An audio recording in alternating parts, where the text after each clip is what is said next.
começar falando sobre o sarampo, tá? Vocês percebem que a gente está dando continuidade, né? Dando seguimento às enfermidades exantemáticas, né? Então, vamos começar falando sobre o sarampo, tá?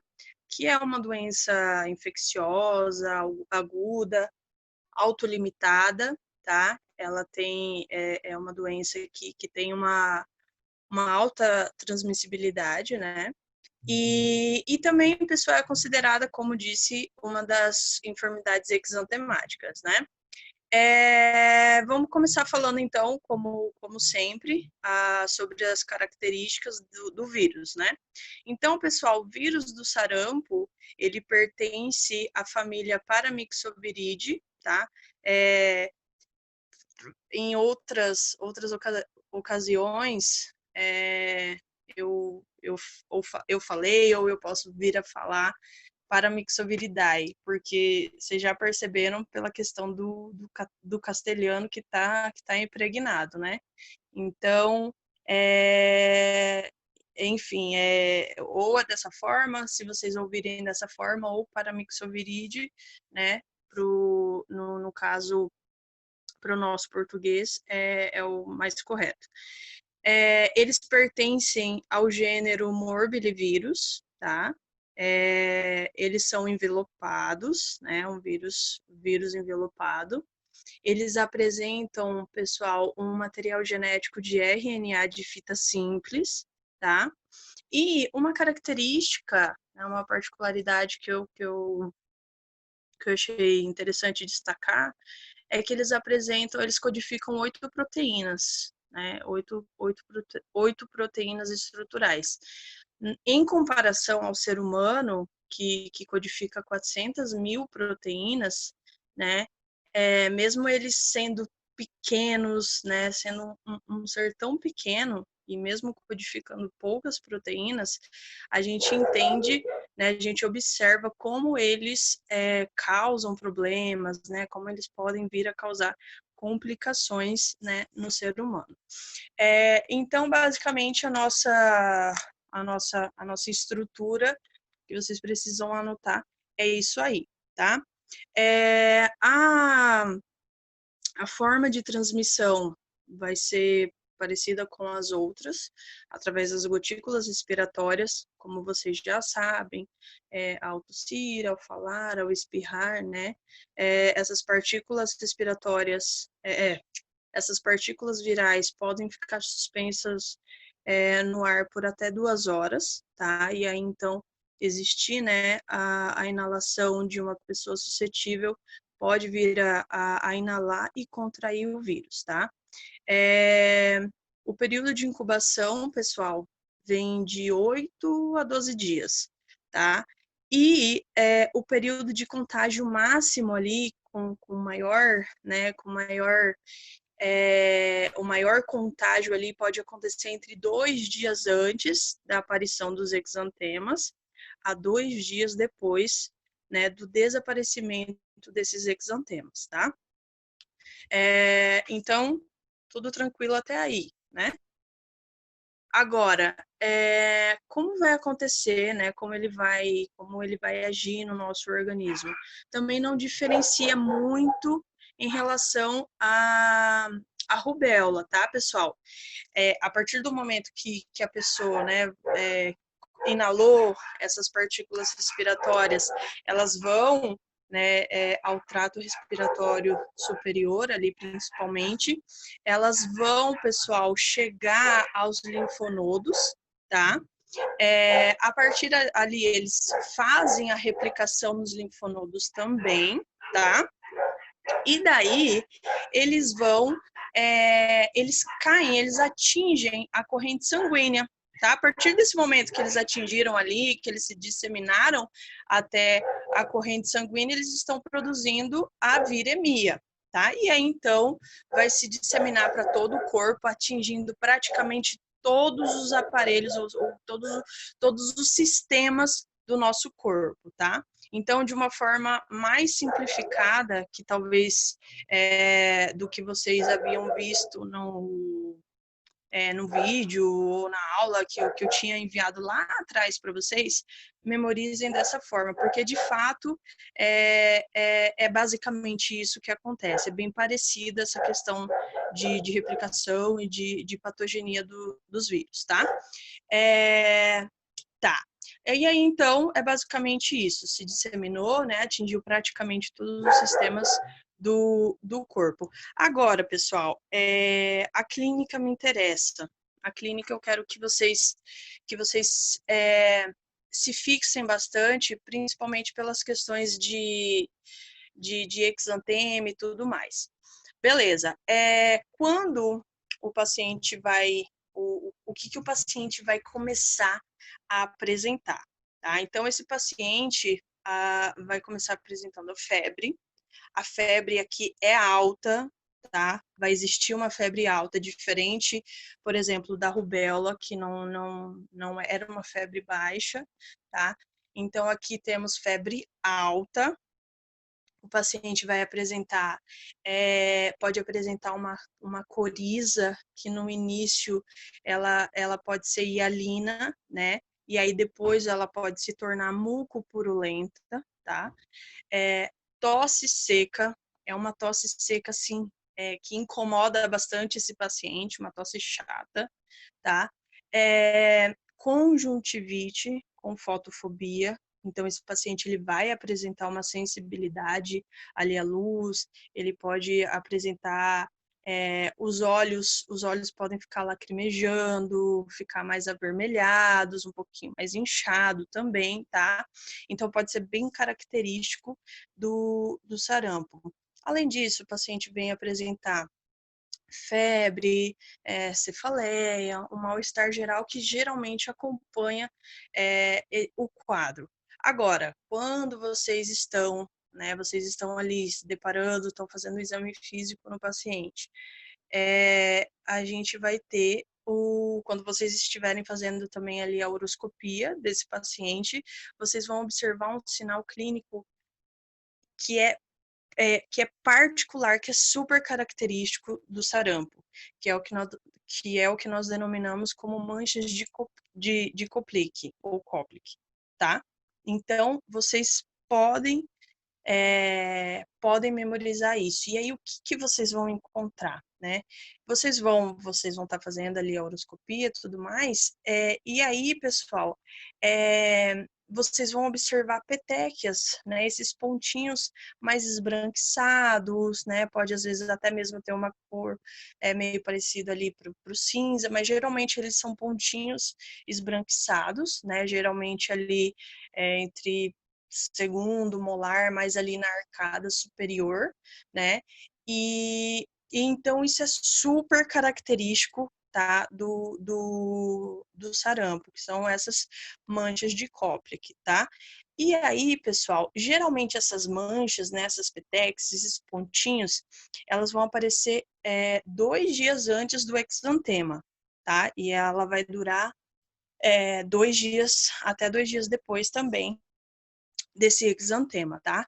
Então, beleza, o paciente vai apresentar ali febre alta, diferente lá da rubéola, febre bem alta, coriza, que é no início hialina, depois se torna mucopurulenta, vai apresentar conjuntivite com a fotofobia, tá? Vai apresentar a tosse seca, né? E, enfim, cefaleia, um mal-estar geral, né? Essa inapetência. E aí, ele vai apresentar essa característica, né? Que indica, de fato, o sarampo, que são as manchas de Koplik, tá? Essas petequias, né? Ali num fundo vermelho, ali geralmente ali na região, na mucosa molar, ali na arcada superior, que são os pontinhos mais esbranquiçados, né? Como se fosse grãos de sal, grãos de areia, enfim. É super característico de sarampo, tá? Aí, então, pessoal, a gente entra... e essas manchas, elas vão aparecer 2 dias antes do exantema, tá? Daí, então, nós entramos na fase exantemática, tá? Agora, o que a gente precisa saber? A característica desse exantema, tá? O exantema, ele vai ser maculopapular, também assim como nos outros, tá? Ele vai ser descendente, tá? E aí, perdão, vai ser maculopapular descendente, então ele começa ali na face, ele começa de cima para baixo, né? Aí, pessoal, ele atinge primeiro ali o rosto, né, a face do paciente, ele vai para a região retroauricular, tá? Depois ele pode ir para a região cervical também, e aí depois ele vai para o tronco e as extremidades, tá? Então, ele não vai começar assim já no rosto e já vai, tipo, descender ali, já vai atingir ali o tronco, tá? Ele pega o rosto, aí ele vai para a região retroauricular, cervical, aí ele já desce, tá? E aí, pessoal, outra característica. Beleza, ele é descendente. Ele não ele conflui, perdão. Ele conflui. O que significa que esse exantema conflui?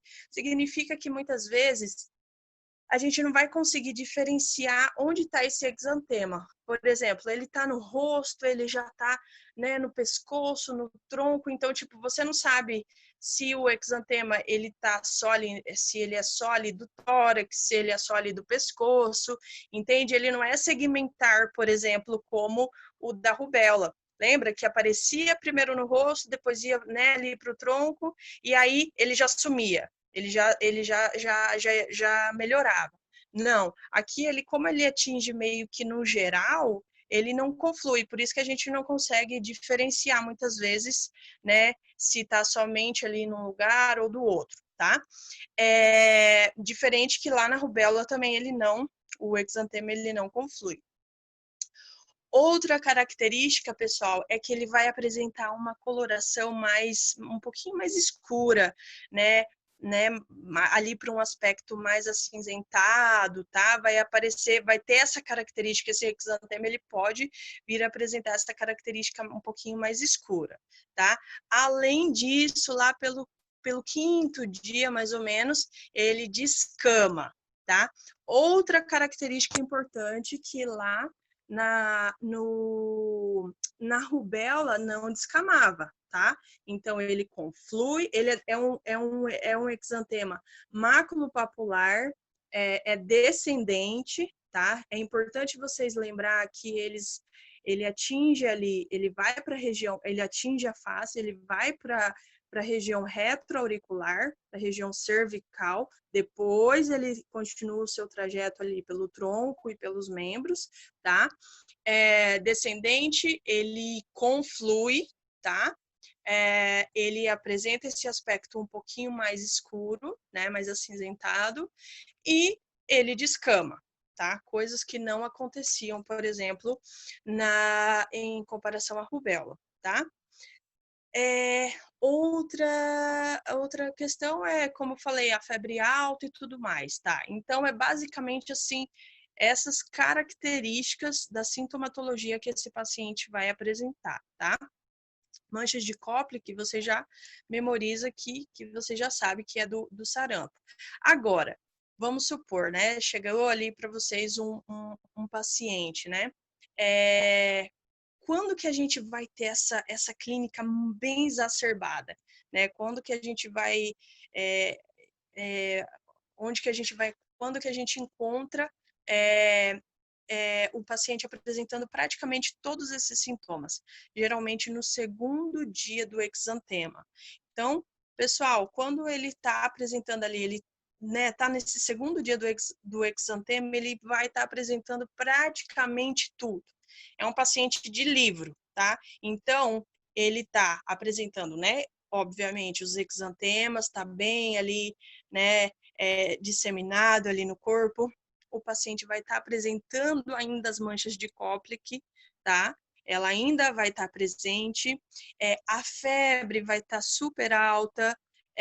O paciente vai estar apresentando a coriza, vai estar apresentando a conjuntivite, pode, inclusive, estar apresentando a tosse também, tá? Pode ser que, às vezes, ele não esteja apresentando uma cefaleia, por exemplo, ou ou pode ser que ele não esteja apresentando a tosse, tá? Mas assim, de uma forma geral, a coriza vai estar, a conjuntivite vai estar, as manchas de Koplik vai estar, e a febre e o exantema. Então, assim, é super característico que você vai conseguir já diagnosticar esse paciente né, fazer o diagnóstico de sarampo, tá?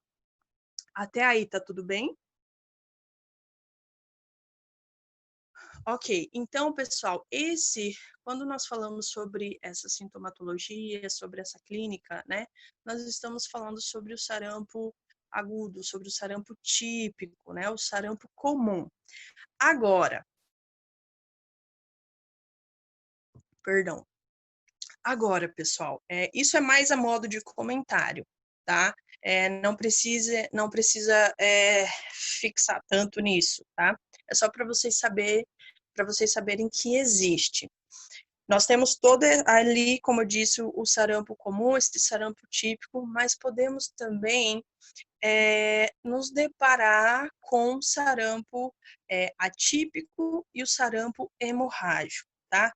É muito incomum, é muito infrequente, raro, mas a gente precisa saber que existe, tá?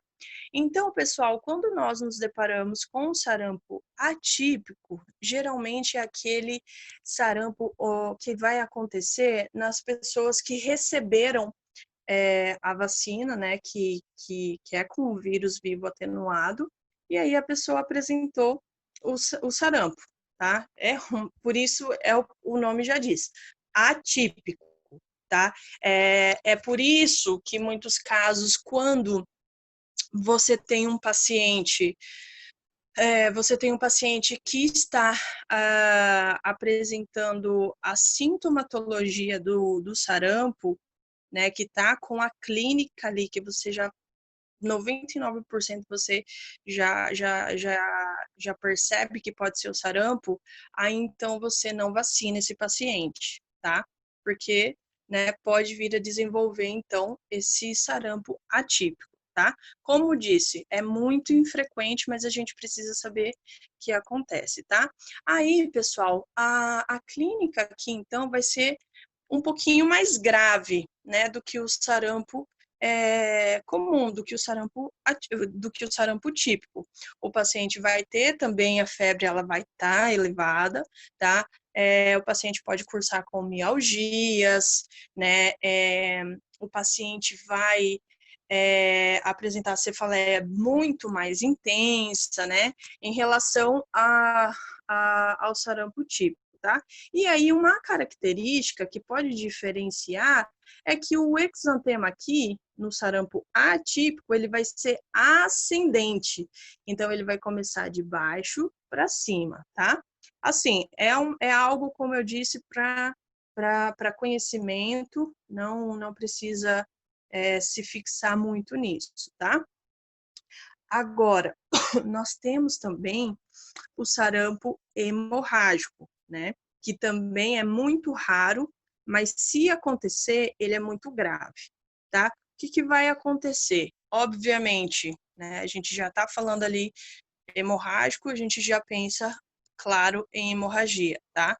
Esse paciente pode, além de apresentar hemorragias oral, hemorragia nasal, pode apresentar uma hemorragia digestiva, tá? Além disso, o paciente pode evoluir também com quadros neurológicos, tá? O paciente pode apresentar delírios, ele pode apresentar convulsões, pode apresentar até mesmo chegar a coma, tá?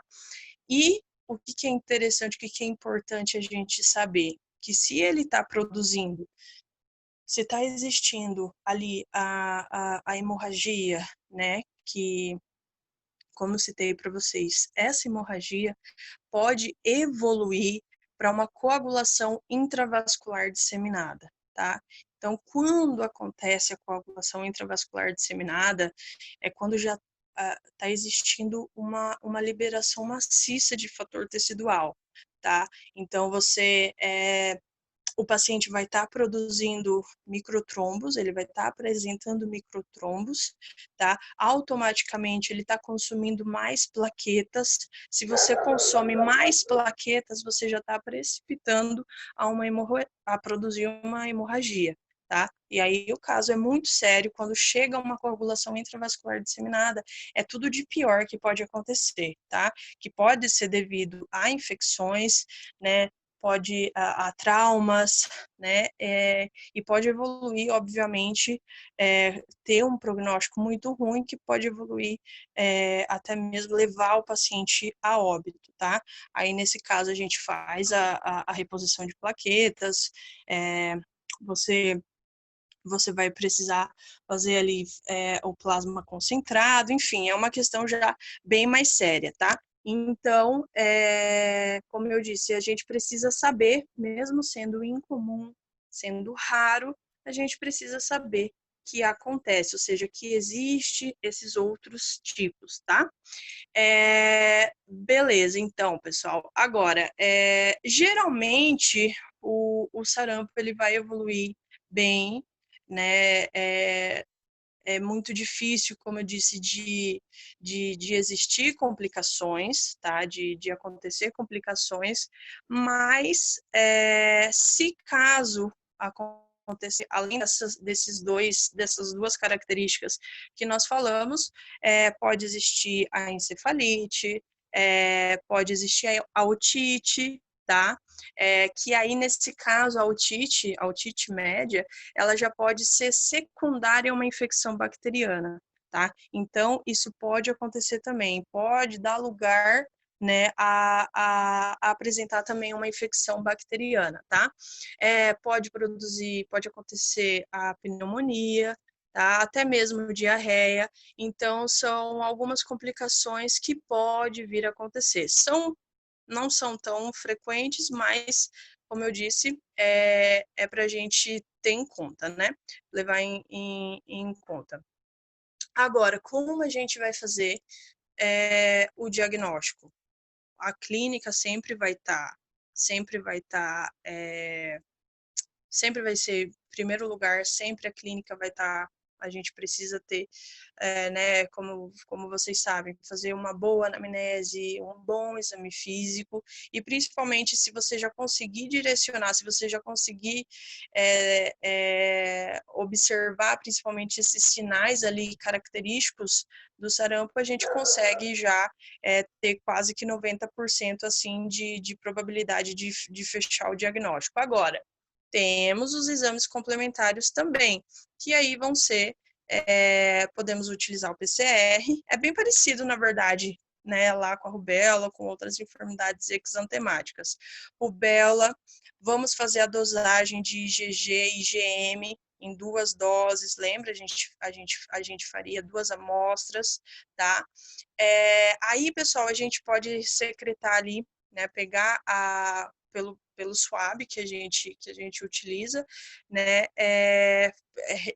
fazer a coleta ali da secreção ali a orofaríngea e nasal também, tá? Que daí a gente pode levar para laboratório e aí então a gente pode confirmar também o diagnóstico para a gente, tá? Mas geralmente a clínica, junto com a dosagem, né, de imunoglobulina IgG e IgM, já pode estar facilitando, né, o nosso diagnóstico. É importante a gente diferenciar, fazer o diagnóstico diferencial dessas outras enfermidades exantemáticas, né, da rubéola, né, da varicela, enfim, mas é que, de uma forma geral, cada enfermidade ela vai ter ali uma característica, né, que vai ser própria dela, que não vai nos tornar muito, que não vai complicar muito a questão para fechar o diagnóstico, tá?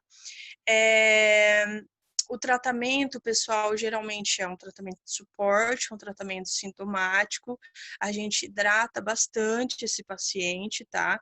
Porque algumas causas que podem levar à internação desse paciente pode ser desidratação, né? Porque esse paciente ele pode ter uma dificuldade, inclusive, para se alimentar, ele pode, em alguns casos, cursar com a diarreia, tá? Então, a gente precisa manter esse paciente bem hidratado, tá? Tá, já vamos finalizar aqui já, Larissa, aí você chama a gente de novo, tá? E aí, pessoal, algo que eu queria destacar com vocês também é que a gente pode utilizar antitérmicos e tudo mais, né? De acordo com a sintomatologia do paciente. Algo que é interessante, que está tendo uma resposta muito boa, é a vitamina A. Tá? Então, vocês podem anotar aí. A vitamina A, geralmente, ela pode ser utilizada logo quando a gente, quando é feita a confirmação do diagnóstico, né? E aí, então, você administra a primeira dose ali e logo outra dose no dia seguinte, tá? A vitamina A, tá diminuindo bastante as complicações, tá? Diminuindo bastante as complicações do sarampo, então ela tá tendo uma resposta muito boa. Então, nesse caso, a gente não tem a gente faz um tratamento de suporte, mas é importante a gente destacar que a vitamina A está tendo uma resposta bacana para evitar as complicações, tá? E também, pessoal, como nós vamos fazer a prevenção? Da mesma forma como vocês lembram lá já da rubéola, tá? Vacinação. Lembra, 12 meses a tríplice viral, né? Aos 15 a tetra. Aí as pessoas, né, os indivíduos com até 29 anos, nós iríamos fazer as 2 doses, né? A tríplice e a tetra. Dos 30 aos 49 anos, nós vamos fazer somente a tríplice, né? Ela já resolve. E aí, em pacientes, em pessoas com mais de 49 anos, nós podemos vacinar, né? A gente pode fazer essa imunização se o paciente tiver o contato com alguém que está apresentando, né?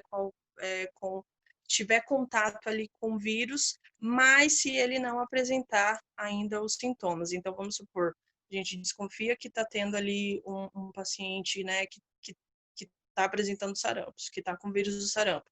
Eu vou lá, tive esse contato, mas eu ainda não comecei a apresentar os sintomas e tudo mais. Aí então a gente pode, ou seja, eu posso ser imunizada. A partir do momento que eu começar a apresentar os sintomas, né, como a gente destacou aqui, não é indicado, não é recomendado a vacinação, porque aí pode, né, mesmo sendo raro, mas aí pode produzir o sarampo atípico, tá? Geralmente, ou seja, depois que você adquiriu, que você contraiu o vírus do sarampo, você vai adquirir uma imunidade, né, para toda a vida. Mas se você está apresentando a sintomatologia, você está aí nesse quadro, né, prodrômico, você vai estar transmitindo, tá? Então, enquanto você estiver apresentando os sintomas, você vai estar transmitindo o vírus, tá? Geralmente a gente, então, não faz a vacina em pacientes que estão apresentando essa sintomatologia, né, em menores de 6 meses, porque a gente começa a imunização ali quando o paciente apresentar 12 meses em diante, tá? Então, menos que isso, a gente não vacina também, tá? E lembrar que o quadro de sarampo, ou seja, apresentou ali, vocês se depararam com um paciente que foi diagnosticado com sarampo, notificar, tá? Sempre a gente precisa notificar o caso, tá? E a vigilância também, a vigilância ela ajuda bastante, até mesmo para a questão de coleta né, de amostras ali para a gente conseguir fechar o diagnóstico. Então, é importante, né, que a gente faça a notificação sempre de casos ou seja, quando vocês se depararem com sarampo, né, com um indivíduo que apresenta o vírus, tá? Vamos encerrar então, Larissa, e aí você chama de novo? Vamos, aí eu já chamo, coloco o link lá no Tá, grupo. tá.